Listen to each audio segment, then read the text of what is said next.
Kicomania, tetap sehat. Pada konten kali ini saya ingin bercerita tentang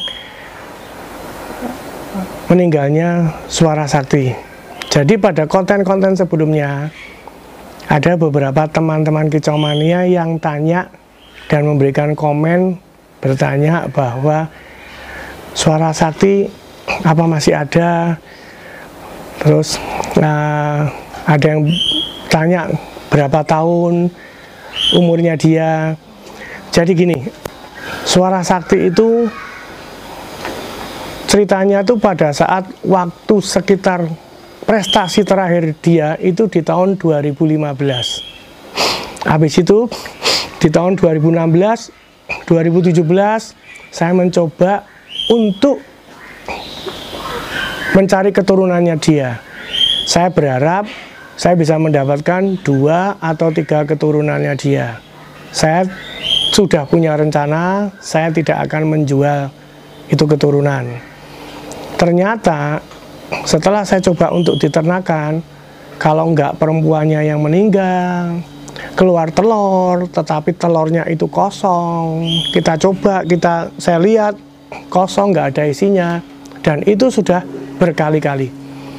Akhirnya sekitar 2 minggu sebelum tanggal 7 Mei 2018, 2 minggu sebelum tanggal 7 Mei 2018 ada lomba di Jogja. Saya iseng-iseng mau ngelombain Suara Sakti di tempat itu. Saya tidak mencari juara, cuma rencana saya hanya buat refreshing saja. Hanya Suara Sakti saya bawa ke lomba. Dan videonya juga ada waktu itu. Dia lomba, kerjanya tetap seperti dulu, cuma powernya sudah berbeda. Terus lagunya juga sudah nggak panjang-panjang. Ibaratnya dia sudah umur. Karena kalau menurut saya, itu waktu itu dia sudah berumur kira-kira sekitar 20 tahun. Jadi saya lihat di sana, saya juga merasa kasihan sebetulnya. Wah, kasihan ini burungnya. Akhirnya nggak dapat juara apa-apa. Saya turunin, saya bawa pulang. Seminggu kemudian, kira-kira tepatnya seminggu atau 10 hari kemudian, saya berlibur dengan keluarga saya pergi keluar. Nah, pada saat itu, tepatnya pada tanggal 7 Mei 2018, saya ditelepon sama anak buah saya. Dia telepon, dia cerita, "Pak, Suara Sakti kok nggak mau nangkring di atas ya? Dia sudah turun ke bawah, dan kelihatannya kayak lemes gitu." Saya sempat bilang sama anak buah saya, "Sini saya tak ngomong." Ya, memang saya tuh sering ngomong sama Suara Sakti, sering ngobrol dengan dia. Dalam arti kata, ya dia juga tidak menjawab. Saya ngobrol, akhirnya saya bilang, "Tolong handphonenya di speaker." Akhirnya di speaker, saya waktu itu sempat ngomong sama dia. Panggilannya dia kan si Dul. "Dul, kamu kenapa?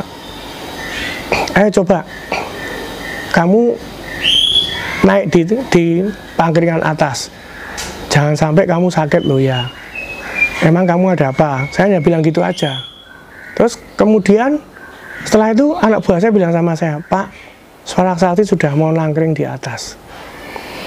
Oh, ya udah kalau gitu ya udah nggak apa-apa. Tolong dikasih obat atau dikasih vitamin supaya dia kembali sehat. Nah, sebentar kemudian, kira-kira beberapa menit kemudian, saya ditelepon lagi oleh anak buah saya. Dan dia bilang sama saya, Pak, ini Suara Sakti turun lagi. Bahkan dia sudah sampai ke bawah. Turun di tangkringan paling bawah, udah gitu turun sampai ke bawah. Saya tak suruh, waktu itu tak suruh video, tak suruh kirim, tak lihat. Waduh, iya, saya bingung saya harus berbuat apa, saya bingung. Saya hanya bilang sama dia, ayo Dul, tak gituin terus saja. Cuma dia tetap di bawah. Saya jujur, saya bingung.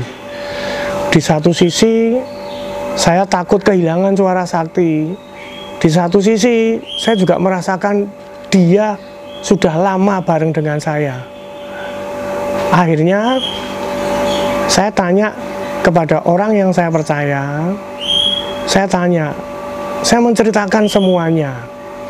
Nah, akhirnya orang itu bilang sama saya, gini ya, kamu tak kasih tahu, Suara Sakti itu sudah membawa nama kamu di kancah perburungan, sampai orang kenal dengan kamu. Sampai saat ini orang tahu dengan kamu karena Suara Sakti. Sudah saatnya dia itu sekarang mau beristirahat. Jadi saya suka atau tidak, saya harus merelakan untuk kepergiannya dia. Jujur saudara-saudara, saya bersama keluarga waktu itu sedang ada di luar, saya nangis. Berat banget buat saya untuk berpisah dengan Suara Sakti.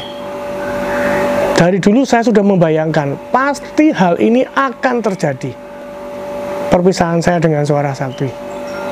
Akhirnya saya dengan berat hati, saya bilang, ya sudah, kalau memang Suara Sakti harus pergi meninggalkan saya harus rela. Dan saya juga berkata di dalam hati saya rela.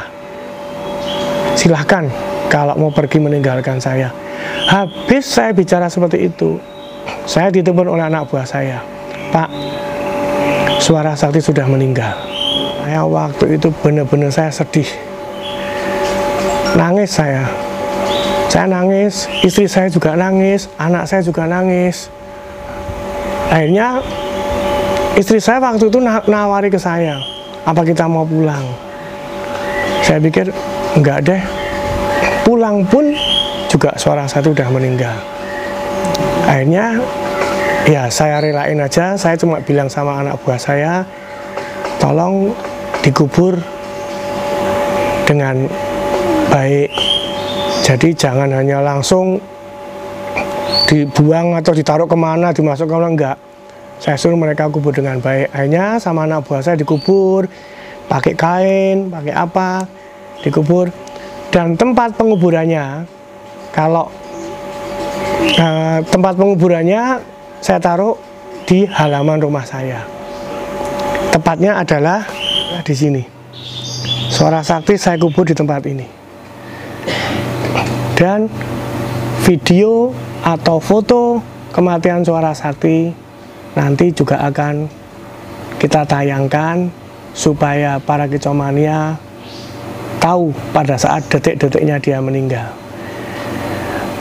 Saya kira untuk masalah kematian Suara Sakti sudah saya ceritakan. Jadi bagi teman-teman kicomania yang ingin menanyakan apa masih hidup atau apa, saya jelaskan bahwa Suara Sakti memang sudah meninggal. Tapi memang burung itu sangat berkesan buat saya. juga pastinya akan berkesan buat anak buah saya yang sudah merawat burung itu dari mulai berapa tahun, beraneka ragam waktunya. Mungkin ada yang sudah merawat selama 15 tahun, ada yang merawat selama 10 tahun. Mereka juga sempat merasa kehilangan dengan meninggalnya suara sakti. Saya kira untuk konten ini saya tutup sampai di sini. Tetap jangan lupa jaga kesehatan, pakai masker, dan jangan lupa like, share, komen, dan subscribe untuk supaya konten ini bisa berlanjut. Salam kicau mania, tetap sehat.